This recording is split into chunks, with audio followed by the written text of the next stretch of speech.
भारत में बढ़ने जा रही केंद्र शासित प्रदेशों की संख्या, दिल्ली से ऐसा क्या हुआ जिससे होने लगी सीमांचल राज्य बनने की चर्चा। चिकन नेक को बचाने के लिए मोदी सरकार ने लगा दी जबरदस्त तरकीब। बांग्लादेश और चीन चाहे भी तो नहीं उठा सकते आंख। 99% लोगों को नहीं पता चला सेना के अधिकारी को बिहार का गवर्नर बनाने का सच। पश्चिम बंगाल का राज्यपाल बदलने के पीछे भी बड़ा खेल। भारत के नक्शे को गौर से देखिए। उत्तर पूर्व को जोड़ने वाली ये 22 किलोमीटर चौड़ी पतली पट्टी, जिसे हम चिकन नेक कहते हैं, वो आज भारत की सबसे बड़ी रणनीतिक चुनौती बन चुकी है। क्या दिल्ली में बैठी सरकार पश्चिम बंगाल और बिहार के कुछ हिस्सों को मिलाकर एक नया केंद्र शासित प्रदेश बनाने की गुप्त योजना पर काम कर रही है? यह सवाल इसलिए उठ रहा है क्योंकि पूर्वी भारत के इन दो राज्यों में शतरंज की ऐसी बिसात बिछाई गई जिसने दुश्मनों की नींद उड़ा दी है। हाल ही में बिहार में रिटायर्ड लेफ्टिनेंट जनरल सैयद अता हसनैन को राज्यपाल बनाकर भेजा गया।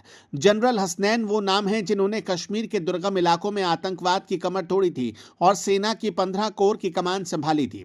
उनके पास जटिल सुरक्षा चुनौतियों और जनसांख्यिकी बदलावों को संभालने का दशकों का अनुभव है। दूसरी तरफ पश्चिम बंगाल में आर.एन. रवि को कमान सौंपी गई है, जो रिटायर्ड आईपीएस अधिकारी और राष्ट्रीय सुरक्षा सलाहकार अजीत डोवाल के सबसे करीबी और खुफिया ऑपरेशंस के माहिर खिलाड़ी माने जाते हैं। रवि साहब पहले नागालैंड के राज्यपाल भी रहे हैं और वहां के जटिल उग्रवाद को करीब से देखा है। जब दो संवेदनशील राज्यों में सेना और इंटेलिजेंस के दिग्गजों को एक साथ तैनात किया जाए तो समझ लीजिए कि पर्दे के पीछे बहुत बड़ा पक रहा है।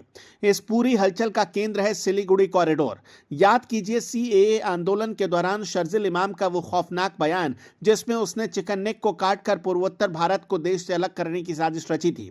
उस एक धमकी ने भारतीय सुरक्षा तंत्र को हिलाकर रख दिया था। यह 22 किलोमीटर का इलाका भारत की लाइफलाइन है। अगर दुश्मन ने इसे ब्लॉक कर दिया तो भारत के 7 राज्य देश के बाकी हिस्से से पूरी तरह कट जाएंगे। सरकार जानती है कि अगर युद्ध जैसी स्थिति बनी तो चीन हो या कोई भी विदेशी ताकत सबसे पहले इसी कमजोर कड़ी पर वार करेंगे। इसलिए अब सीमांचल से लेकर मालदा और मुर्शिदाबाद तक प्रशासनिक शिकंजा कसने की तैयारी है।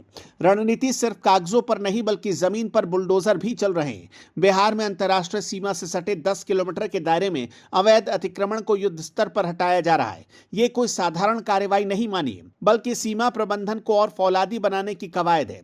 सासाराम और बेगूसराय को सिलीगुड़ी से जोड़ने वाले जो विशाल हाईवे बन रहे हैं, वो केवल आम जनता के सफर के लिए नहीं, इन रास्तों को इस तरह डिजाइन किया जा रहा है कि संकट के समय भारतीय सेना के भारी टैंक और रसद चंद घंटों में बॉर्डर पर पहुंच सके।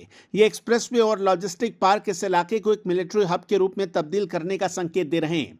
बांग्लादेश की बदलती राजनीति और म्यांमार की अस्थिरता ने इस आग में घी डालने का काम किया। सीमावर्ती इलाकों में बदलती जनसांख्यिकी और घुसपैठ को लेकर उठते सवाल अब केवल चुनावी मुद्दे नहीं रहे, बल्कि राष्ट्रीय सुरक्षा का खतरा बन चुके हैं। सीमांचल का पूर्णिया, कटिहार, अररिया और किशनगंज क्षेत्र हो या फिर बंगाल का मालदा और मुर्शिदाबाद, इन इलाकों में केंद्र का सीधा हस्तक्षेप अब समय की मांग मानी जा रही है। चर्चाएं आम है कि इन संवेदनशील जिलों को मिलाकर एक अलग प्रशासनिक इकाई या केंद्र शासित प्रदेश बनाने पर गंभीरता से विचार हो रहा है, ताकि राज्य सरकारों की राजनीतिक दखलंदाजी के बिना कड़े और बड़े फैसले लिए जा सके।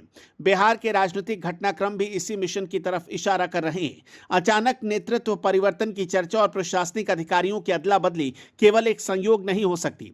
सरकार अब उन इलाकों में अपनी पकड़ मजबूत करना चाहती है जहां से घुसपैठ और राष्ट्र विरोधी गतिविधियों की खबरें आती रहती हैं। सीमावर्ती इलाकों में रहने वाली आबादी का वेरिफिकेशन और अंतर्राष्ट्रीय बाड़ेबंदी को और भी मजबूत करना इस बड़े प्लान का हिस्सा है। पूर्वी भारत में यह हलचल किसी बड़े तूफान से पहले की शांति है। क्या भारत अपनी अखंडता बचाने के लिए कोई ऐसा ऐतिहासिक फैसला लेने वाला है जो देश का भूगोल बदल देगा?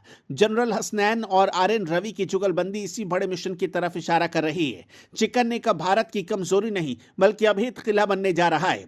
अगर यह क्षेत्र केंद्र शासित प्रदेश बनता है तो दिल्ली का सीधा नियंत्रण यहां की सुरक्षा और विकास की गति को पूरी तरह बदल देंगे। लेकिन क्या आपको लगता है कि राष्ट्रीय सुरक्षा के लिए इन इलाकों में केंद्र का सीधा हस्तक्षेप और इन्हें केंद्र शासित प्रदेश बनाना जरूरी है? अपनी राय हमें कमेंट बॉक्स में जरूर बताइएगा।